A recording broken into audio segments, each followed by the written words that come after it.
আবারও হুগলি চুঁচুড়া পৌরসভার অস্থায়ী পৌর মজদুর সংগঠনের পক্ষ থেকে আগামী দিনে পৌরসভা অচল করার হুঁশিয়ারি দেওয়া হলো।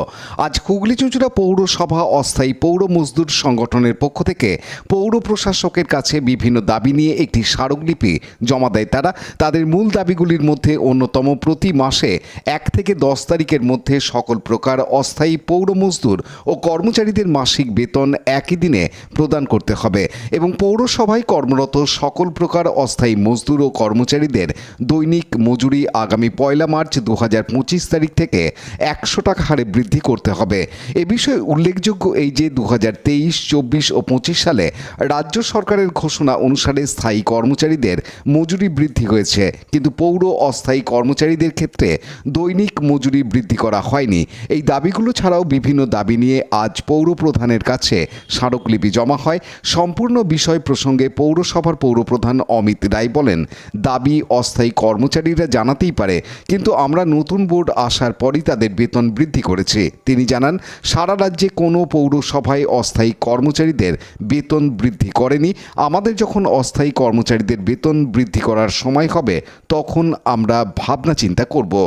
দাদা, আবার হুগলি চুঁচুড়া পৌরসভায় দেখা গেল অস্থায়ী কর্মচারীরা হুঁশিয়ারি দিলেন যে বন্ধ হবার, বললে বেতন বৃদ্ধি আরও শ্রমিকদের 100 টাকা করে বেতন বৃদ্ধির দাবি জানাচ্ছে। কি বিষয় নিয়ে? দাবি সব জানাতেই পারে, কিন্তু কথা হচ্ছে বেতন বৃদ্ধি আমরা নতুন বোর্ড আসার পরেই আমরা বেতন বৃদ্ধি করেছি, আর সারা রাজ্যের কোনো পৌরসভা বেতন বৃদ্ধি করেনি এখনো পর্যন্ত। আমাদের যখন বেতন বৃদ্ধি করার মতো, এগুলো অস্থায়ী কর্মী, বেতন বৃদ্ধি করার মতো অবস্থা হবে আমরা বিবেচনা করব আগামী দিনে। তারা বলছে দাদা, আবার দেখা গেল যে অসংগঠিত অস্থায়ী কর্মচারীদের পক্ষ থেকে আন্দোলনে নামার হুঁশিয়ারি। কেন এই বিষয়টা? গত 23, 24, 25 সালের সরকারি কর্মচারীদের 3 বার ডিএ ঘোষণা হয়েছে। তাই আমরা গত ফেব্রুয়ারি মাসে চেয়ারম্যানকে আমরা জানিয়েছিলাম এই সময়কালের মধ্যে আমাদের 3 বছরে কোনো মজুরি বৃদ্ধি হয়নি, তাই সমস্ত অস্থায়ী পৌর মজদুর কর্মচারীদের দৈনিক মজুরি 100 টাকা বৃদ্ধি করতে হবে। ফেব্রুয়ারি মাসে চিঠি পাওয়ার পর আজও পর্যন্ত এ বিষয়ে আমাদের সঙ্গে ডেকে কোনো আলাপ আলোচনা করেননি। তাই আমরা জানতে পেরেছি আজকে বোর্ড মিটিং আছে। এই বোর্ড মিটিংয়ের আগে চেয়ারম্যানকে আমরা আবার এই বিষয়ে জানিয়ে গেলাম।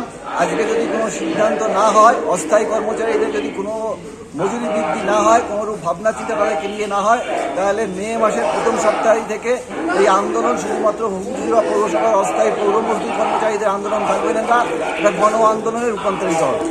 এই এতদিন বিগত দিনে পৌরসভার বেতন নিয়ে একটা সমস্যা ছিল, এখন আবার ব্যুরো রিপোর্ট, হুগলি টিভি।